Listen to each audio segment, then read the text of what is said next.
શ્રી ગણેશાય નમઃ. મિત્રો, તમારું સ્વાગત છે આપણી યુટ્યુબ ચેનલ રાધાકૃષ્ણ ભક્તિધારામાં. આજે આપણે જાણીશું કે શ્રાદ્ધ પક્ષમાં શું શું કરવું જોઈએ. તો ચાલો શરૂ કરીએ. શું તમારા પિતૃઓ તમારાથી નારાજ છે? શું તમે પિતૃ માટે કંઈ જ નથી કરી શકતા? પિતૃને ખુશ કરવા માટે શું કરવું એની જો ખબર નથી તો શ્રાદ્ધના 16 દિવસ આટલું તો જરૂર કરો. મારા વહાલા મિત્રો, તમને મારા જય શ્રી કૃષ્ણ. આ મહિનામાં હમણાં જ શ્રાદ્ધ પક્ષના દિવસો આવી રહ્યા છે. જીવનમાં ખરેખર જો તમે હેરાન થઈ રહ્યા હો, ઘરમાંથી માંદગી ખસતી ન હોય, ઘરમાં કુટુંબના સભ્યો છે જે વચ્ચે કલેશ ચાલી રહ્યો હોય, સંતાનોને જલ્દી નોકરી મળતી ના હોય, કુટુંબમાં કોઈના લગ્ન ના થતા હોય, તો એની પાછળ આપણી પેઢીના કોઈને કોઈ આત્માનો અભિશાપ અથવા તો એની નારાજગી પણ જવાબદાર હોઈ શકે છે. એમને પ્રસન્ન કરવાનો એકમાત્ર ઉપાય એટલે આ 16 શ્રાદ્ધની ઉજવણી.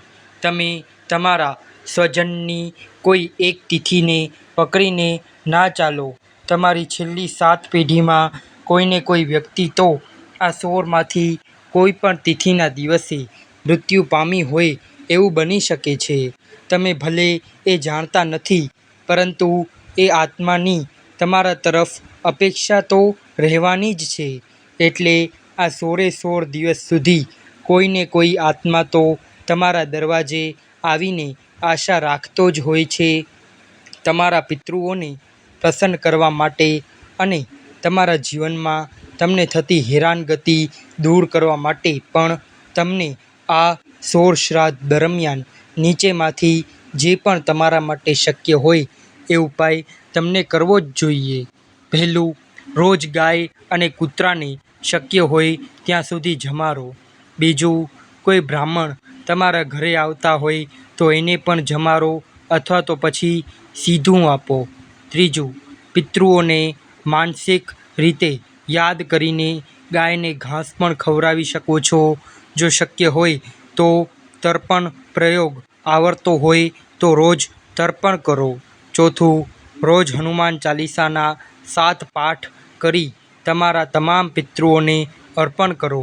રોજ ભગવદ્ ગીતાનો 7મો અધ્યાય વાંચો અને તમારા પિતૃઓને અર્પણ કરો. પાંચમું, રોજ વિષ્ણુ સહસ્ત્ર નામ સ્તોત્ર પાઠ વાંચીને પિતૃઓની ગતિ માટે પિતૃઓને અર્પણ કરો. છઠ્ઠું, ગજેન્દ્ર મોક્ષનો પાઠ કરીને પણ પિતૃઓને અર્પણ કરી શકાય છે. સાતમું, રોજ ગાયત્રીની 11 માળા કરીને તમારા પિતૃઓને અર્પણ કરી શકો. એમાંથી બધું કરો તો ઉત્તમ છે અને બધું ના કરી શકો તો કોઈ એક કામ જરૂર કરજો અને પિતૃઓને પ્રાર્થના કરો કે મારા સર્વ પિતૃઓ મારાથી જે પણ શક્ય છે એ મારી બુદ્ધિ પ્રમાણે હું તમારી શાંતિ માટે કરી રહ્યો છું. અમે તમારા પોતાના જ કુટુંબીજનો છીએ. તમે અમને માફ કરો અને સૂક્ષ્મ જગતમાં તમારી સદ્ગતિ થાઓ. આ જાતની ભાવના રોજે રોજ કરવી. મિત્રો, ઉપર આપેલા તમામ ઉપાયો રોજ કરવા જરૂરી નથી, પરંતુ આ 9 ઉપાયોમાંથી જે પણ તમારા માટે શક્ય હોય અને અનુકૂળ હોય એ ઉપાય તમે કરી શકો છો.